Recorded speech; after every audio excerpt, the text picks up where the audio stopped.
కులీ కుతుబ్ షా గారు పునాది వేస్తే ఆ తర్వాత విస్తరించే క్రమంలో హైదరాబాద్ విస్తరిస్తూ మరి జంట నగరాలుగా అటు సికింద్రాబాద్ ఇటు హైదరాబాద్గా మరి జోడెద్దుల మాదిరిగా ఒకదాన్ని ఇంకోదాన్ని విరదీయలేకుండా అట్లా అభివృద్ధిలో కానీ అల్టిమేట్గా విస్తరణలో కానీ రెండు నగరాలు భారతదేశంలో అదేవిధంగా ప్రపంచవ్యాప్తంగా కూడా ఇంగ్లీష్లో ట్విన్ సిటీస్ అని అలాగే తెలుగులో జంట నగరాల పేరుతో అందరికీ కూడా ఈ ప్రాంతం గురించి తెలిసిన వాళ్ళందరికీ కూడా సుపరిచితమైన నగరాలు హైదరాబాద్ సికింద్రాబాద్.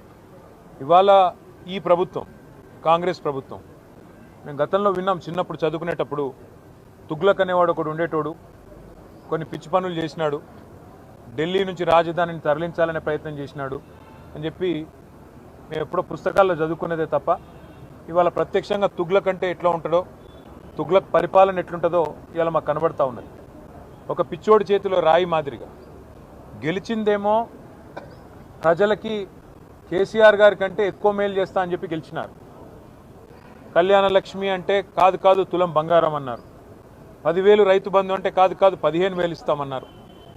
ఒక ముసలమ్మకు మాత్రమే పెన్షన్ ఏంది, ఇద్దరికి ఇవ్వాల పెన్షన్, అది కూడా 2,000 కాదు 4,000 ఇస్తామన్నారు.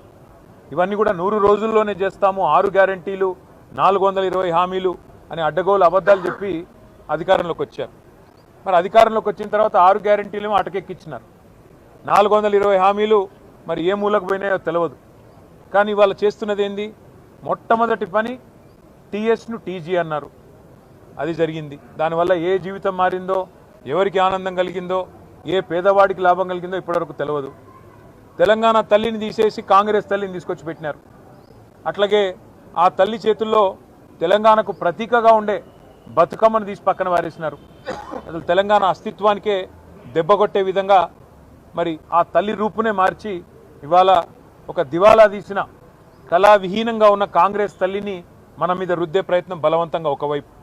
ఇంకా విచిత్రం, రాచరిక పోకడలు అంటాడు. ఏమనంటే హైదరాబాద్కి నిషాన్ చార్మినార్, ఆ చార్మినార్ని తీసేస్తా అంటాడు. ఏది, మన తెలంగాణ రాజముద్ర నుండి. కాకతీయ రాజులు, కాకతీయ డైనాసిటీ వారు తెలంగాణకు చేసిన విశేషమైన మేలు మీరు చూడాలి అనుకుంటే మీరు తెలంగాణలోని ఏ జిల్లాకి పోయినా వారు కట్టించిన చెరువులు, వారి ఆధ్వర్యంలో జరిగిన వ్యవసాయ పురోగతి ఇవన్నీ మీకు కనబడతాయి. అట్లాంటి కాకతీయుల కళా ప్రభావానికి, కాకతీయ గొప్పతనానికి వెలుగుగా ఉన్న వరంగల్కు చిహ్నంగా మారుపేరుగా ఉన్న కాకతీయ కళాతోరణాన్ని తీసేస్తారు. ఇట్లా అపసవ్యపు పనులు, దిక్కుమాలిన పనులు, తుగ్లక్ పనులు తప్ప